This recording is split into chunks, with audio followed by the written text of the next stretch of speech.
Yorana, le Rhum Club Tahiti, Kevin. Alors aujourd'hui je vous fais une vidéo sur la dégustation de ce rhum qui est un Navy Rum venant de Black Tot. Black Tot c'est un embouteilleur indépendant, enfin si on peut dire ça comme ça, c'est plus un, oui c'est un embouteilleur et puis un blender on va dire, qui fait des Navy Rum selon leur recette à eux. Et il y a plusieurs types de recettes en fait, il y a les Black Tot euh, Master, Master Reserve en fait. Le Master Reserve, en fait, c'est des versions beaucoup plus poussées du Navy Rum selon Black Tot. Et chaque année, il y a des versions différentes qui sortent du Master Blend Reserve, en fait. Ça, c'est le Black Tot Finest Caribbean, ok, Rum. Donc le Finest Caribbean Rum, c'est vraiment l'entrée de gamme de chez Black Tot pour découvrir ce que c'est qu'un Navy Rum selon leur recette. Alors, petit rappel sur ce que c'est qu'un Navy Rum. Un Navy Rum, c'est un rhum de tradition anglaise, donc issu en fait des colons anglais qui ont colonisé les îles, enfin les Caraïbes, en fait les Antilles anglaises. Donc il va s'agir en fait de la Barbade, de Sainte-Lucie, de la Jamaïque, de Trinité et Tobago et du Guyana. Ok. Ces régions font partie en fait des pays qui produisent, des pays ou des îles qui produisent du rhum de tradition anglaise, qui sont faits à base de mélasse. Donc la mélasse c'est un résidu des sucreries. Donc forcément ça vient d'abord de la canne à sucre. On extrait le jus de canne, ensuite ils font du sucre et les résidus, en fait les déchets des sucreries, c'est de la mélasse. Et avec de la mélasse on fait fermenter et on fait du rhum avec. À côté de ça, en fait, nous avons les rhums pur jus de canne qui ne sont pas faits à base de mélasse, comme le nom l'indique, c'est pur jus de canne. Ça vient vraiment du jus de canne pressé, frais, et ensuite il est fermenté, il est distillé pour faire du rhum pur jus de canne, alors que la mélasse, non. Voilà. Mais le principe reste le même. Donc le Navy Rum, ce que c'est vraiment de base, c'est un assemblage de plusieurs rhums de tradition anglaise. Ça peut venir le mélange peut contenir des rhums de la Barbade, de la Jamaïque, de Trinité et Tobago, du Guyana, de Sainte-Lucie, de Grenade, en fait de beaucoup de choses. Mais en l'occurrence, dans cette bouteille-là, nous avons du rhum du Guyana, principalement, et du rhum de la Barbade et de la Jamaïque. Trinité et Tobago ne fait pas partie de ce mélange-là. Voilà, c'est dommage parce que je trouve que Trinité et Tobago, en fait, on dit ça TDL, Trinidad Distillers Limited, a vraiment sa pâte aromatique qui permet en fait de donner un peu plus de peps, à mon sens, dans les rhums, dans les Navy Rums. Voilà. Sans plus tarder, nous allons passer à la dégustation. Pour compléter un peu, en fait, ici, je crois que le rhum le plus âgé est de 5 ans d'âge, il me semble. Voilà, c'est du 5 ans d'âge maximum là-dedans. Ouais, il s'agit de rhum plutôt jeune, on va dire. Après, si on parle d'âge, 5 ans d'âge, c'est beaucoup en soi. Surtout si on parle des rhums plus jus de canne. Alors que sur les rhums de tradition anglaise ou hispanique, notamment en fait de mélasse finalement, 5 ans d'âge c'est beaucoup trop jeune. Voilà. Mais là on va pas se cacher, c'est un rhum d'entrée de gamme vraiment, de Black Tot, pour découvrir ce que c'est que du Navy Rum, et il titre à 46 degrés, enfin 46% d'alcool par volume. Voilà. Je vais pas parler de la robe, c'est pas ce qui intéresse. Tout de suite au nez, des notes légèrement pétrolifères, un peu d'essence, on va dire, d'essence, de moteur, enfin, ouais, plus d'essence ou de vernis, plutôt vernis à angle, typé vernis à angle. Ouais, vraiment plus vernis à angle que essence. Mais en fait, on sent tout de suite au nez, ça saute, que c'est industriel. C'est industriel, c'est fait dans un endroit un peu sale, délabré. Mais voilà, après, ces notes en fait d'ester, finalement, on parle des esters de vernis un peu à angle, d'essence. Ça vient en fait vraiment du rhum jamaïcain ici, la pâte jamaïcaine qui ressort. Et ça peut aussi venir du Guyana à mon avis. Ouais, il y a une note en fait de porc mourant, l'alambic porc mourant là, qui sort au nez vraiment. Ouais, je ne saurais pas vous dire si c'est porc mourant ou Enmore, c'est entre les deux. Mais en tout cas, il y a la Jamaïque qui s'exprime et cet ADN, cet ADN du Guyana. Le Guyana, en fait, c'est vraiment complexe à décrire. On a des notes. Ouais, le Guyana, c'est difficile à décrire. Il faut vraiment en fait sentir un rhum du Guyana pour savoir ce que c'est. Mais mettre des mots dessus, c'est trop dur. Il y a du bois humide, un peu comme le port mourant. Des notes, ouais, comme si c'était pâtissière aussi, dans type pâte d'amande, mais associé à des choses un peu fermentées. Enfin, c'est bizarre à dire comme ça. Mais ouais, il y a ce porc mourant pour moi qui sort de ce nez. Et les esters du jamaïcain de type solvant ou enfin vernis à ongles. Un peu, hein, c'est pas très fort, mais on les sent en tout cas, hein. C'est sûr que c'est un rhum plus jus de canne, on sent pas vraiment ces choses-là. Du moins pas les plus jus de canne non high ester, parce qu'il y a des plus jus de canne high ester aussi qui se font en Afrique du Sud. Euh, ouais, le nez est un peu fermé avec ce verre, je trouve. J'ai cette note de Barbade aussi qui vient là, un peu d'agrumes avec légèrement très fine noix de coco. Mais les agrumes de type enfin fruits acidulés exotiques comme le fruit de la passion ou les graines du fruit de la passion avec ce caramel un peu chaud venant de la Barbade, je pense. Caramel un peu chaud avec cette fine noix de coco qui est là. Surtout quand on le sent de côté comme ça, sur le côté. Ouais, il y a du caramel chaud comme ça. Acidité des fruits tropicaux et des agrumes. Mais les agrumes ici sont légers, je trouve. On n'est pas sur le citron. Enfin, si, c'est peut-être du citron, mais vraiment très léger, quoi.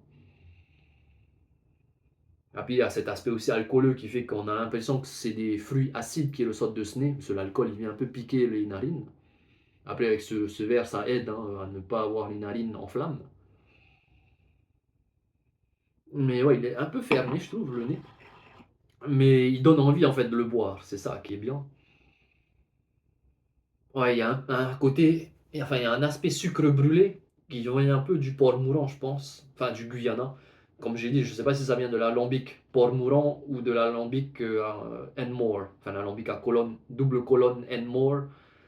Le porc mourant, c'est un double alambic pot style wooden. Pot style, en fait, il y a des morceaux de bois et des morceaux en cuivre sur cet double alambic.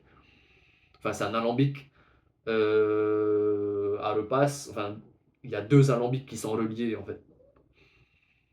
Le Enmore, c'est deux colonnes. Il y a une première colonne, deuxième colonne, tout en bois. Est-ce que c'est deux? Non, c'est une colonne seulement, je crois, le Enmore. C'est une seule colonne, tout en bois. Ouais, il y a cet aspect sucre brûlé un peu salin et sucré. Et ouais, il y a un aspect un peu salin qui évoque la mer, c'est bizarre, ou du iode. Bon, en tout cas, le nez est sympa, hein, franchement. On va passer à la bouche. Hmm.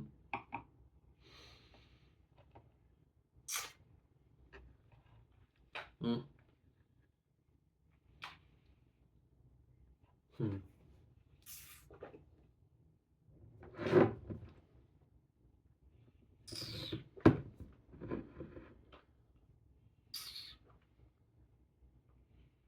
Hmm. Mhm.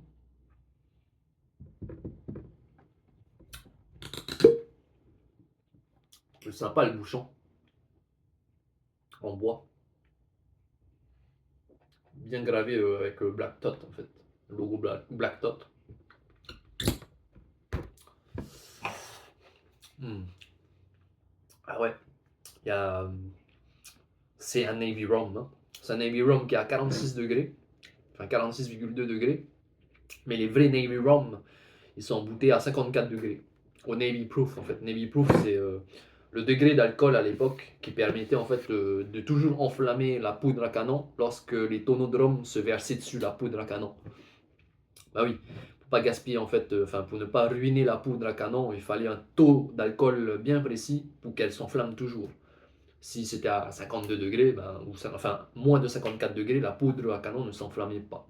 54 degrés, ben, ça pouvait encore s'enflammer. Mais comme ça, c'est un entrée de gamme, ils n'ont pas fait à 54 degrés au Navy Proof, mais à 46 degrés pour que ce soit un peu plus accessible au palais des amateurs de rhum ou des débutants. Alors, si la bouche en est su quelque chose de très chaud, il y a une chauffe quoi en bouche. Euh, c'est un aspect fumé en fait qui vient. Moi, j'en suis sûr que cet aspect fumé, ça vient du Guyana et de la Jamaïque. Guyana, c'est Guyane britannique, hein, c'est pas la Guyane française. Hein. Ouais, la chauffe, la Jamaïque qui s'exprime et associé en fait à cet aspect Guyana aussi. On est sur des fruits tropicaux, bien acides aussi en bouche, et sur un aspect noir aussi. Il y a vraiment quelque chose de noir chocolat. Je peux pas dire goût du chocolat noir, mais il y a un aspect cacao bien noir en bouche sans avoir le goût. Hein, je sais pas comment on peut dire ça pour vous faire pour que vous imaginez en tête le chocolat noir, mais en fait, quand on dit chocolat noir, c'est une expression pour dire qu'il y en a, en fait, en bouche, on a quelque chose qui est noir, quoi. Enfin, c'est torréfié, en fait, c'est comme si on mangeait du charbon noir sans avoir le goût du charbon ou du chocolat. On va dire 90% de cacao sans avoir le goût du chocolat ou du cacao. Hein. C'est un peu ça quand on dit chocolat noir finalement. Donc c'est très empyromatique. L'aspect empyromatique, ça veut dire que c'est fumé, torréfié, chocolat bien noir. En fait, il y a vraiment quelque chose de sombre dans ce rhum, surtout sur la fin de bouche et vraiment la finale. Quoi. Ça reste longtemps la chauffe et l'aspect empyromatique. Ensuite, au niveau fruits tropicaux, il ne s'exprime pas vraiment bien en bouche. Je trouve que ça reste pas très longtemps en bouche l'aspect fruits tropicaux, c'est dommage. Mais on est sur un tarif qui est aux alentours de 30 euros, 40 euros max hein, pour ce genre de bouteille. Non. Mais arrivé ici, vous multipliez par 2,5, il faut voir 3 hein, le prix. Ok. Donc ça, c'est une bouteille que j'ai commandée, je ne l'ai pas achetée ici. Donc vous faites le calcul, 35 euros, et arrivé ici, vous multipliez par 3 hein, le prix. Maximum. Normalement, c'est 2,5 par là. Je vais refaire une seconde bouche, ok, pour faire un autre avis, pour me donner un autre avis.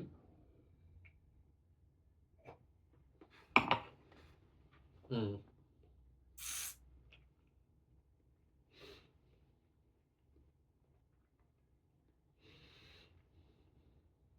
Hmm.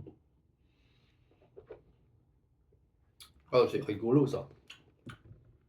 La deuxième bouche, elle s'exprime un peu mieux, je trouve, parce que la première bouche, elle est vraiment chargée de l'aspect sombre du rhum, des notes empyromatiques et de la chauffe. Là, la deuxième bouche, on sent, en tout cas, je sens le Guyana qui s'exprime en premier, c'est-à-dire cet aspect fumé et de notes presque comme du whisky en fait. Du whisky, pas de seigle, mais pas 100% rye, mais euh, c'est un mélange de seigle, de blé, enfin les whisky à grains en fait, hein, pas juste de 100% seigle, mais un whisky à grains, enfin de malt, voilà. Whisky maltais, type single malt finalement presque, sur le grain en fait, c'est bizarre. Et souvent ce que j'ai pu lire, c'est que les rhums venant du Guyana, surtout s'ils sont distillés avec l'alambic Port-Mouron, il y a ces notes presque comme si c'était un whisky de malt d'orge en fait, malt d'orge. Euh, et ce qui fait qu'il peut plaire à beaucoup de gens qui viennent du whisky justement. Il y a cet aspect voilà, de grain en fait de malt d'orge, comme si c'était un whisky avec des notes fruitées acides, comme le fruit de la passion, et puis quelques notes en fait d'épices comme la muscade peut-être, mais c'est vraiment très léger. En fait pour 5 ans d'âge, c'est vraiment trop jeune, c'est ça qui est dommage. Mais voilà. On va voir. Une troisième bouche parce que. Oh oui, il y a beaucoup trop. Voilà. Mm. Mm. Voilà. Mm. Ouais, c'est ça que je cherchais. Cette note de, de porc moulant, comme du butterscotch. C'est pour ça en fait on dit, c'est comme du scotch whisky presque. Euh, Whisky écossais, single malt, enfin malt d'orge, avec ce butterscotch de butterscotch c'est le caramel je crois, les bonbons un peu écossais au caramel comme du toffee en fait. toffee, mais avec de l'alcool, justement. Toffee, c'est caramel, du lait mélangé avec du caramel, quoi. Hein. Du caramel crémeux, voilà. Mélangé avec de la crème du lait de vache, quoi. Mais avec un mélange d'alcool. Ouais, c'est intéressant. Mais la longueur n'est pas folle. Hein. Elle reste quand même longtemps. Hein. Elle est moyenne. Voilà. C'est une longueur moyenne. Mais voilà, pour le prix, hein, on ne cherche pas ici à avoir une longueur de folie. Mais pour le prix que c'est, ça vaut le coup. C'est un daily sipper en fait. C'est un truc facile à boire. En fait, c'est très glouglou ça. Donc c'est dangereux. À consommer avec modération. Voilà, mais j'ai rien d'autre à dire de plus. C'est un très bon rhum pour le prix que ça coûte. Si on remet la bouteille dans son contexte, hein, face à ses concurrents, c'est un très très bon rhum. Pour des cocktails ou à boire tout seul comme ça, sans rien d'autre, c'est très bon. Voilà. Donc pour faire un résumé, c'est un Navy Rum, il est à 46 degrés, c'est une entrée de gamme, il n'est pas à 54 degrés en tant que Navy Proof, quoi. C'est un mélange du Guyana, de la Barbade et de la Jamaïque. Voilà, c'était tout pour moi, Kevin. Ciao, ciao et à bientôt.